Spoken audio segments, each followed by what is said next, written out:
Great effects of the abolitionist movement ending slavery. Slavery.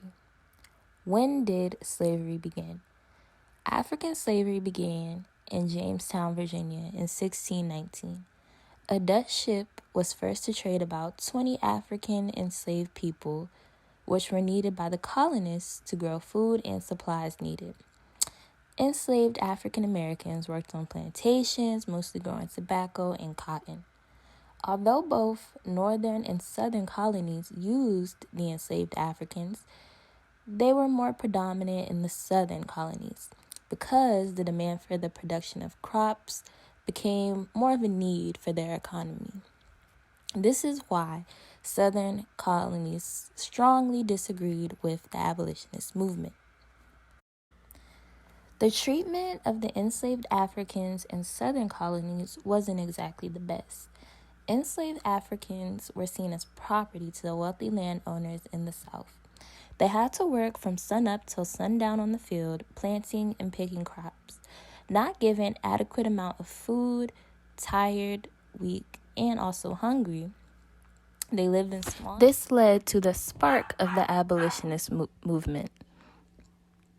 The principles of the Declaration of Independence were not taken into account by the country.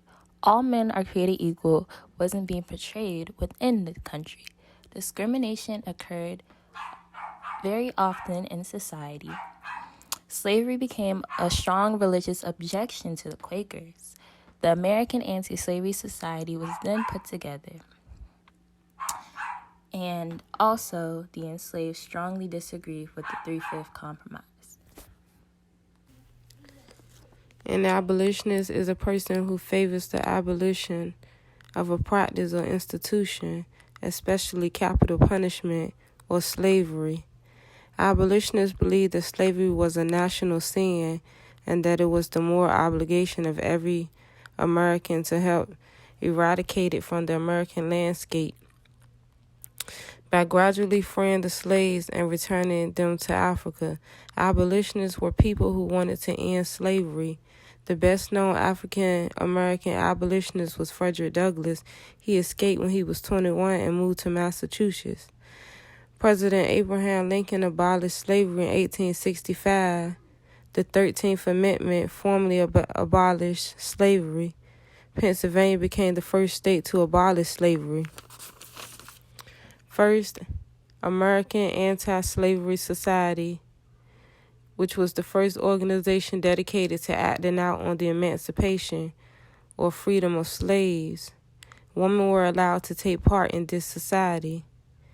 Garrison did not want the American Anti-Slavery Society to imitate any other political party. He wanted change. William Lloyd Garrison, born in 1807, died in 1879, was an American abolitionist who founded the American Anti-Slavery Society in 1833. Garrison was the author of The Liberator, a newspaper that discussed anti-slavery beliefs and thoughts. Because of his radical abolitionist, then on his newspaper, people began to take notice. I will equivocate and I will be heard was one of his famous speeches or quotes. American Anti-Slavery Society. Garrison believed that the U.S. Constitution was in favor of slavery. Constitution did not specifically talk about slavery, but it did not deny the right to have indentured servants and slaves. The Constitution did not allow slaves to be imported. It was written without the use of the word slavery or slaves.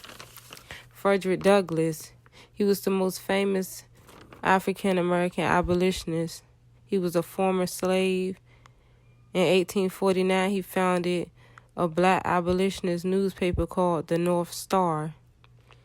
He escaped at age 20 and became a well-known anti-slavery activist. Sojourner Truth, one of the most influenced abolitionists and women's rights speaker, impacted the abolitionist movement and was a women's rights activist. Her most famous speech, Ain't I a Woman was made at a women's rights convention in 1851. David Walker, a free man of color from the South, son of a slave father and a black mother. In 1829, he published The Appeal to the Colored People of Boston, Massachusetts. He wanted slaves to rebel against their masters and stand up for themselves. As it gained momentum, the abolitionist movement caused increasing friction between states in the North and the slave-owning South. Critics of abolitionists argue that it contradicted the United States Constitution, which left the option of slavery up to individual states. Another well-known abolitionist leader is Harriet Tubman. Harriet Tubman is well known for risking her life as a conductor on the Underground Railroad. The Underground Railroad led escaped enslaved Africans to freedom in the North. After Harriet Tubman escaped from slavery herself, she returned to slaveholding states many times to help other enslaved Africans escape. She led them safely to the northern free states and to Canada.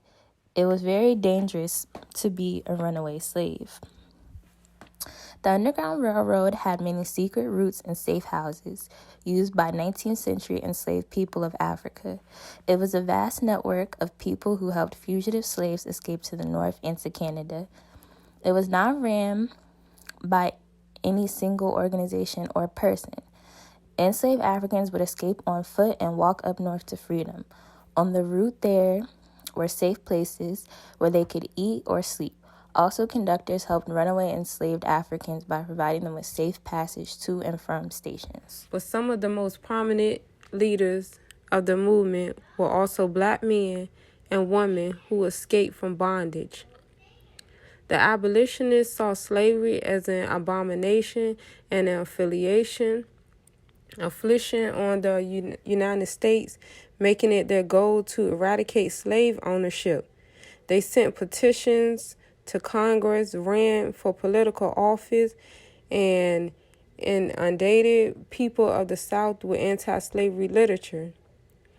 These staunch activities wanted to abolish slavery completely, which differed from the ideas of other groups like the Free Soil Party, which opposed the expansion of slavery into the U.S. territories, newly formed states such as Kansas. Well, how did abolitionism start? Opposition to slavery wasn't a new concept when abolitionists started. Since the inceptions of the Atlantic slave trade, which began in the 16th century, critics voiced their disapproval of the system. In an early effort to stop slavery, the American Colonization Society, founded in 1816, proposed the idea of freeing slaves and sending them back to Africa. This solution, thought to be a compromise between anti-slavery activists and slavery supporters. By 1860, nearly 12,000 African Americans had returned to Africa. And so my thoughts on it was,